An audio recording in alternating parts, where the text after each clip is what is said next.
Küçənin kənarında yerləşən kiçik bir məscid var idi. Hər il Ramazan ayında bura daha çox insan toplaşar, birlikdə iftar açar, ibadət və dualar edərdilər. Məscidin imamı Hacı Kərim kişi çox mehriban, hər kəsə kömək etməyi sevən bir insan idi. Bir gün iftardan əvvəl məscidin həyətinə qəribə geyimli bir adam gəldi. Üz-gözündən uzaq yol gəlmiş biri olduğu görünürdü. Adam sakitcə bir kənarda oturdu, amma heç kimlə danışmadı.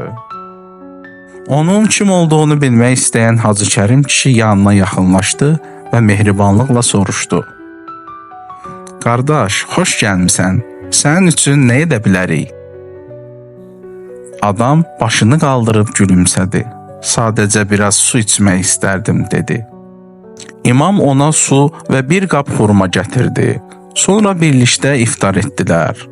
Amma qərib adam namazdan sonra yenə heç kimlə danışmadan sakitcə oturdu. İnsanlar məscidi tərk edəndə o hələ də orada idi. Hacı Kərim kişi ona yaxınlaşıb dedi: "Sən bizim qonağımızsan, haradan gəlmisən?" Adam sakitcə cavab verdi: "Uzaqdan gəlmişəm. Mən hər il Ramazan ayında fərqli yerlərə gedir, insanlarla birlikdə iftar edirəm. Çünki bu ayın bərəkətini hamı ilə bölüşmək istəyirəm." İmam gülümsədi və dedi: "Sən Ramazan ayının həqiqi ruhunu anlayan insanlardan birisən." Ertəsi gün insanlar həmin adamı bir daha görmədilər. Sanki işsiz yox olmuşdu. Amma məscidin həyətində qalan bir qeyd var idi. Ramazan ayı qəlbləri birləşdirən, insanları yaxınlaşdıran aydır.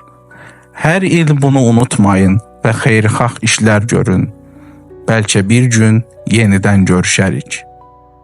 Hacı Kərim kişi bu qeydi oxuyub gülümsədi.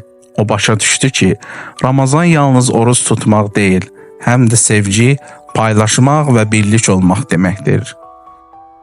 Hekayənin mənası odur ki, bəzən bizə adi görünən bir qonaq əslində böyük bir dərs verməyə gəlir.